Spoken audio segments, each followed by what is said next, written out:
Find the logarithms of 125 to base 5 square root 5। किस तरह से सॉल्व करेंगे? हम सपोज कर लेते हैं जी, लेट्स से इसको हम logarithmic form, actually logarithmic form के अंदर ये हम कहते हैं जी, let's say log 125 to the base क्या है 5 square root 5 is equal to 5 square root 5 is equal to x। ठीक है, अब नेक्स्ट स्टेप हमारा क्या होगा कि हम इसको एक्सपोनेंशियल फॉर्म में लिखेंगे।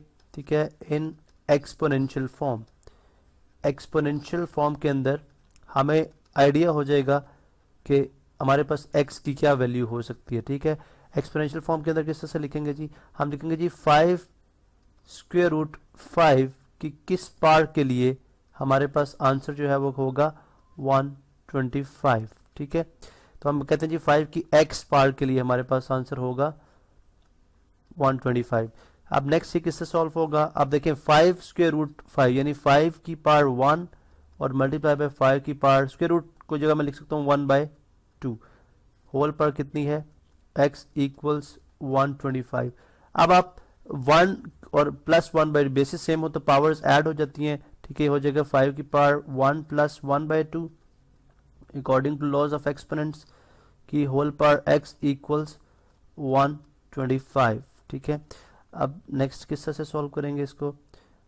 5 की पार्ट जो 1 प्लस 1/2, अगर हम इसको सॉल्व करते हैं तो हमें पता जी आ जाएगी 5 की पार्ट 3/2 यानी हाफ, 1 प्लस हाफ करें तो 3/2 आ जाता है। होल पर कितनी है इसकी x है इक्वल्स 125। ठीक है, अब अगर यहाँ पे हम या 125 को मैं यहाँ पे लिख लेता हूँ 5 की power 3 because 5 multiply by 5 is 25 and then multiply by 5 is 125। तो ये 125। अब यहाँ पे देखें कि ऐसे में बात ही क्लियर हो जाती है कि x की अगर मैं यहाँ पे वैल्यू 2 रखूँ, ठीक है, तो 1/2 यानी 3/2 से कैंसिल आउट हो जाएगा, यानी 2 से कैंसिल आउट हो जाएगा तो 5 इक्वल्स 5 हो जाएगा। लेकिन हम इसको according to the rules of math solve करेंगे। वो किस तरह से करेंगे?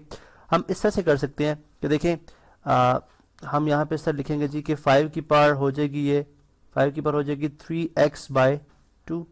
3x/2 इक्वल्स 5 की पावर 3। अब हमने रूल पढ़ रखे कि अगर बेसिस सेम हो तो पावर्स को इक्वेट कराया जा सकता है, या अगर पावर सेम हो तो बेसिस को इक्वेट कराया जा सकता है। अब हम ये 3x/2 है, इसको मैं इससे लिख लेता हूँ कि 5 की पावर 3 और x/2 अलग कर लेता हूँ बिकॉज ये 3x/2 है, बिकॉज 3 मल्टीप्लाई हो रहा है x से तो 3x/2 है, लेकिन मैंने इसको ब्रेक करके लिख लिया है। और यहाँ पे 5 की पावर 3 अगर मैं इसको एज ए होल पावर में लिखना चाहूँ तो 1। अब चूंकि 5 की पावर 3 सेम है, ठीक है, तो हम यहाँ पे पावर्स को इक्वेट करा लेते हैं, यानी x/2 इज इक्वल टू क्या हो जाएगा 1 हो जाएगा। ठीक है, अब यहाँ से अगर x/2 इक्वल्स 1 रखा जाए, ठीक है, यहाँ पे आप लिखेंगे जी सिंस बेसिस आर सेम, ठीक है, तो therefore we can equate powers. किस तरह से?